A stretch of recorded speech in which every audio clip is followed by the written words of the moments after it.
Welcome to Mr. Chalk's Revision Tips. In this video, we will look at the pH scale, strong or weak acids, and neutralization.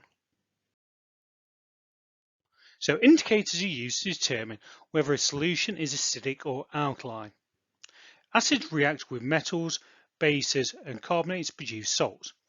Neutralization is the reaction between an acid and a base. So like we've just said, the pH scale shows if something is an acid or an alkali. Neutralization is when a hydroxide ion reacts with a hydrogen ion and forms water, and the salt will be left over. And acids are either strong or weak dependent on how much they dissociate, so how many of their hydrogen ions dissociate and are available. The pH scale measures the acidity or alkalinity of a solution. The pH of a solution can be measured using a pH probe or estimated using a universal indicator charge. So the pH scale is a numerical scale which is used to show this. It goes from 1 to 14, 1 being extremely acidic, 14 being extremely alkali. The lower the pH, the more acidic, the higher the pH, the more alkali, and a solution of pH 7 is described as being neutral, so something like water.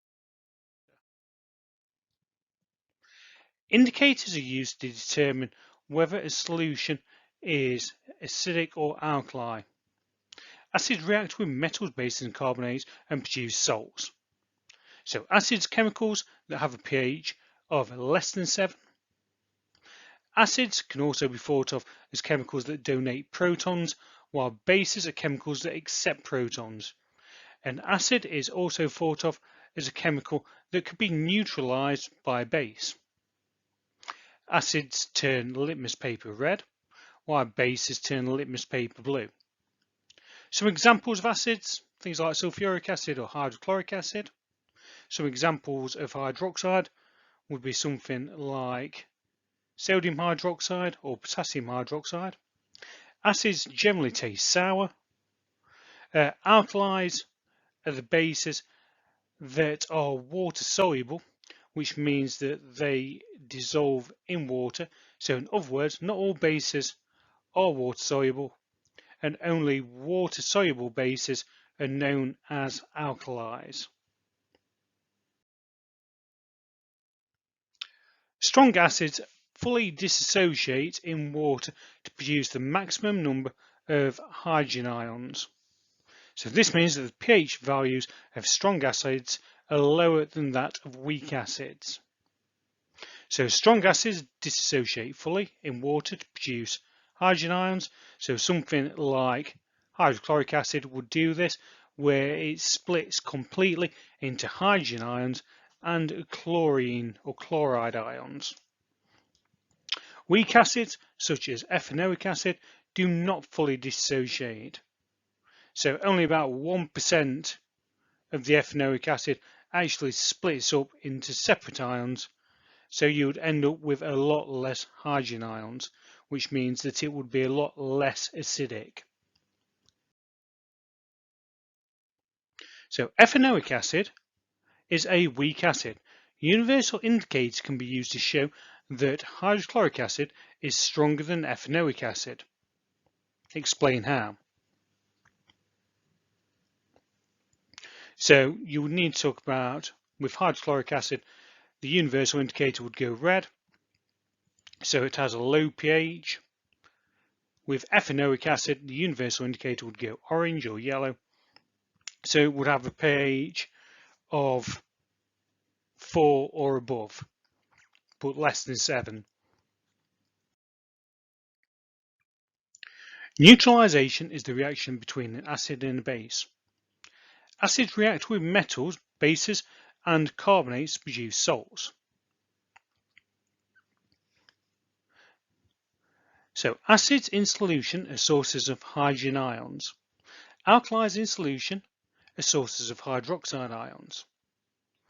In an acid-alkali neutralization reaction, hydrogen ions from the acid react with hydroxide ions from the alkali. So a salt and water are produced when an acid reacts with metal hydroxides. So metal hydroxides are bases because they neutralize acids. A salt and water are produced when acids react with metal hydroxides. So we'll just be left with water behind and a salt. So explain in terms of ions and molecules what happens when an acid reacts with an alkali. Hydrogen atoms or protons from the acid react with hydroxide ions from the alkali to produce water.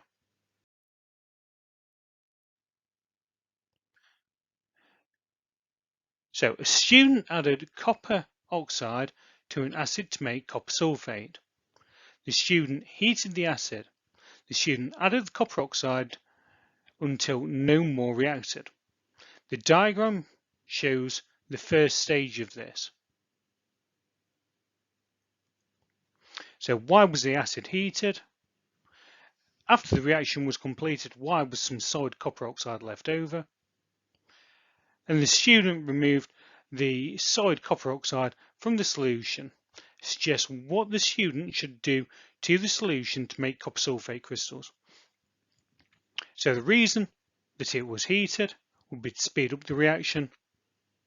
The reason that there was some black copper oxide left behind is that not all of it would have reacted with the acid. And to form copper sulfate crystals, the student could either heat it up or allow the water to evaporate off. Thanks for watching.